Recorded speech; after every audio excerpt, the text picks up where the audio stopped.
Welcome to Hannity. A big weekend celebration for the radical, socialist, far-left Democrats in this country. There she is, Congresswoman Alexandria Ocasio-Cortez, suggesting that this great country of ours is garbage, that capitalism is irredeemable. Ronald Reagan and FDR's New Deal was racist. We have fake news chief, CNN President Jeff Zucker, trashing Fox News and everyone who works here. I have a response for him tonight.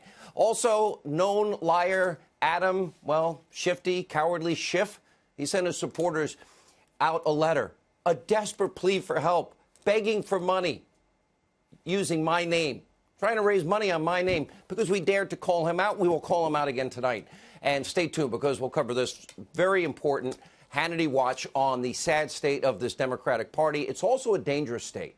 We start with the Speaker of the House, in name only, Nancy Pelosi. In an interview with the Washington Post, Pelosi said impeaching President Trump, it's just not worth it because the process is too divisive. Here's my message tonight. Do not ever believe a single word she says. Pelosi now presides over what is the most radical, extreme group of socialist Democrats that have ever existed. And that includes socialist members of Congress that we know want to get rid of oil and gas, the lifeblood of our economy, all gas-powered cars, cows and planes in the next 10 years, and tell everybody it's free. Everything's free, whether you're willing or unwilling to work. And breaking tonight, well, the person that's really leading the Democratic Party, Ocasio-Cortez, she doesn't think Trump's impeachment is off the table. I'd believe her more than Pelosi. Pelosi's utterly controlled by these new radicals, and she knows her power is in jeopardy every day. She will go with their every whim. And I have a message for those that think, oh, socialism is so cool, everything's free. Well, Democratic, genius Alexandria Ocasio-Cortez, over the weekend, she took a plane. We're not supposed to have those in 10 or 12 years. Well, the world's going to end in 12 years. Where she offered her expertise on a variety of issues at the South by Southwest Festival. It's a liberal festival. Naturally, she found time to bash capitalism and America in the process. Let's take a look. Capitalism to me, it's an ideology of capital. It puts capital, the most important thing is the concentration of capital, and it means that we seek and prioritize profit and the accumulation of money above all else, and we seek it at any human and environmental cost. That is what that means. And to me, that ideology is not sustainable and cannot be redeemed. Yeah, an irredeemable system that has lifted more people out of poverty than any other system in the history of mankind on Earth. An economic system that has drastically improved the quality of life for hundreds and hundreds of millions of Americans over time. Billions of others trying to duplicate our system around the world. But Ocasio-Cortez, she wants to trade it in for a socialist system, like Venezuela, North Korea, Cuba, the former Soviet Union? And that's not all. Ocasio-Cortez also went on to suggest that the United States, it's pretty unbelievable, we're basically a garbage country. Take a look. We've strayed so far away from what has really made us powerful and just and good and equitable and productive. And so I think all of these things sound radical compared to where we are, but where we are is not a good thing. And this idea of 10% better from garbage shouldn't be what we settle for. In reality, the only things 10% better than garbage in this country are some of these ridiculous ideas. And the sad and scary part is these beliefs are shared by, 2020 presidential candidates, over 100 Democrats now? And like any far-left extremist, the lawmakers' views would not be complete without everyone thinking everyone pretty much is a racist. And during her remarks, she called FDR's New Deal racist, even suggesting Ronald Reagan's a racist. Take a look. A perfect example of how special interests and the powerful have pitted white working-class Americans against brown and black working-class Americans in order to just screw over all working-class Americans.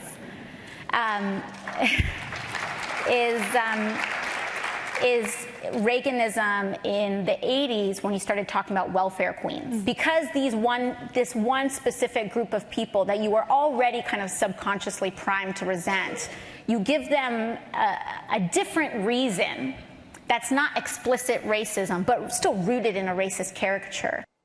All right, let's recap. Ocasio-Cortez, the new radical extreme socialist Democrats, enlightening the crowd at the South by Southwest Festival by calling Reagan a racist, FDR a racist, suggesting the United States is based on a garbage system, and she wants you, the American people, to hand over the keys to your private businesses, your private property. She wants the government control of the means of production. Literally, she wants state control of all health care. How did that Obamacare work out? And all energy. We're going to be no oil or gas in 10 years. Good luck. And she wants to tell every business how to operate. Oh, boy.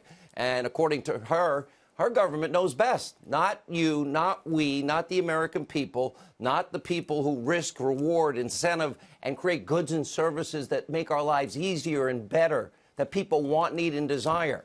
She and her colleagues know better, which is a pretty disturbing concept, because she actually had a business. And we found out today she owes nearly $1,900 in back taxes over her small, defunct business that she founded in 2012. Remember, socialism is all about do as I say, not as I do, and you're always generous with other people's money. We're all supposed to pay taxes, not them. She's just in government to reap the rewards. We'll have more on this coming up tonight.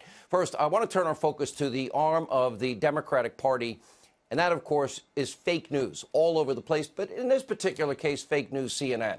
Now, the network will soon be facing a whopping $250 million lawsuit for its willful smears, slander, besmirchment, libel of Covington High School student Nick Sandmann.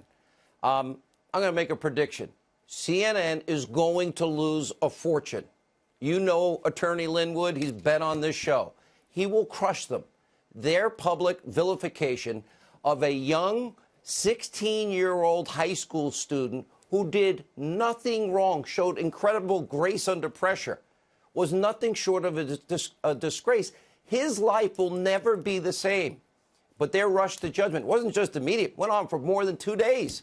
And don't forget, CNN singled out Sandmann. Why? He was wearing a red Make America Great Again hat, the new trigger for the extreme left. Now, recently, CNN president, professional Trump hater, one who presides over all of those lies against the 16-year-old, he emerged from his glass house, had the gall to call the Fox News channel a propaganda outlet. Jeff, I have a message for you. How about a public apology from you and your on-air talent, if you want to call them talent, your networks, your disgusting rush to judgment, your smearing, your slandering? Let's just stay with a 16-year-old kid and your network's hatred of Trump, which caused this, because that's all you cover every second of every day. And you also said the employees who work here, my friends and colleagues, support a place that has done tremendous damage to the country. Look at the damage you did to that 16-year-old. Would you like it if it was your kid? That from Zucker, the head of the network, that literally hates Trump so much they'll go after a 16-year-old and not ask a single question about whether what they hear and see a snippet is true. Like the fake story. Let's go through CNN's history about Trump. Remember Trump and the prime minister feeding the fish in the pond? Yeah, they got that wrong. Or CNN fake news story about Trump and WikiLeaks? Yeah, wrong again. Or the fake news story about Trump and Russia that forced 3 CNN journalists to resign? Wrong. Or the fake news story about Sessions and Russia that they were forced to walk back? Wrong again. Or the fake news story predicting that Comey would refute Trump? Nope. And Fox and fake news goes on and on and on. Every day, every hour, conspiracy theory after conspiracy theory, all driven by an irrational rage and hatred for President Trump. Do they ever tell one success story? Record low unemployment for African Americans, Hispanic Americans, Asian Americans, women in the workplace, millions out of poverty off of food stamps. Every second hour of every day, every year for 3 years.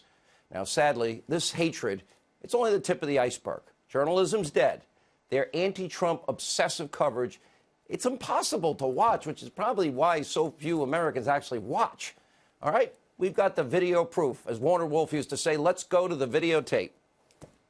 Impeachment. Impeachable. Impeached. Impeachment. Impeachment. Impeachment. Impeachment. Impeachment. Impeachable. Impeachable. Impeachment. The Russia investigation. Colluded. Putin. Collusion. Adult film actress Stormy Daniels. Stormy Daniels. The Stormy saga. The Stormy Daniels affair. Adult film star Stormy Daniels. She's a holer. Is there a difference if the president said hole or house? Do you think these countries are holes? Donald Trump has turned the Oval Office into a hole. The really sad part of what they call as news, we know it's not, is that many people, sadly, around the world, I want you to see a bigger picture here. They see America through the lens of CNN International and their coverage, pretty wide-reaching, as they were the first cable news, so-called news network on the market. They're giving the world a very distorted, perverted view of our country every single day. They never talk about America's greatness, America's success, the president's success, just hate Trump all day long. That's what the world sees through the CNN lens. And, of course, in addition to their obsessive coverage, we know that fake news CNN also utilizes bias of omission, again, to malign the president.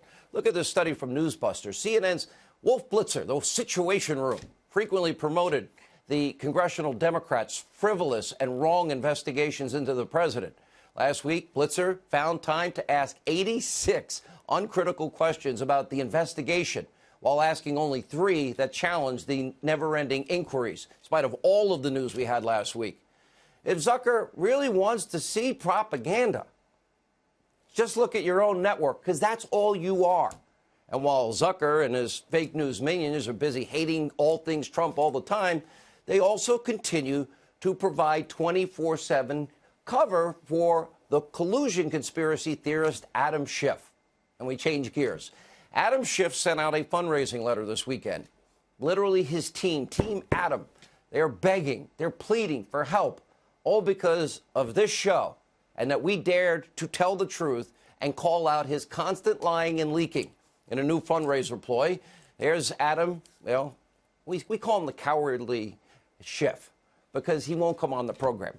But he's begging supporters to pitch in at least $5, please, to send a message to Hannity after he dedicated 40 minutes of his show covering the cowardly Schiff.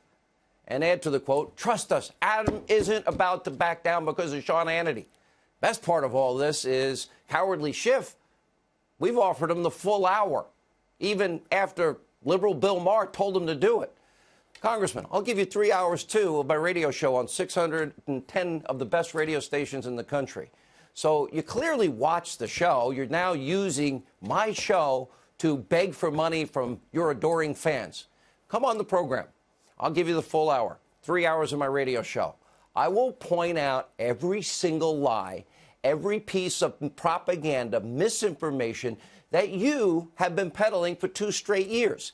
And guess what? We have every lie of yours chronicled, every TV appearance chronicled. We will expose your efforts to undercut this democracy and undermine the president and say things that are just false.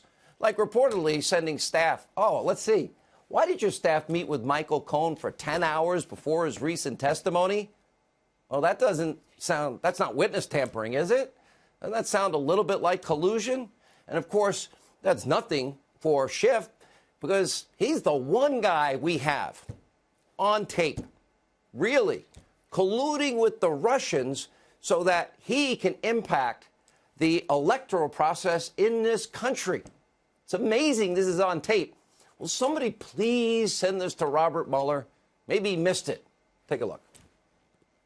And she met with Trump and she brought him 1 hour Russian girl, celebrity, Olga Buzova, who also known as a person with a strange reputation. Olga, and how do you spell her name? Olga Buzova. And what's the nature of the compromise? Well, there were pictures of naked Trump. And so Putin was made aware of the availability of the compromising material?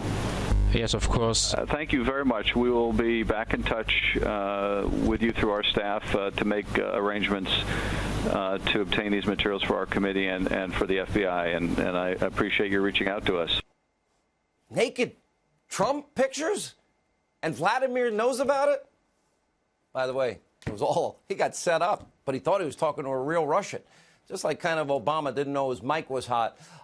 Tell Vladimir, I'll have a lot more flexibility after the election. Tell him we can do the deal then, but we won't tell the American people. So you can see the hate Trump mob. They're willing to do anything, everything to try and take down this president, like making materially false statements to a FISA court.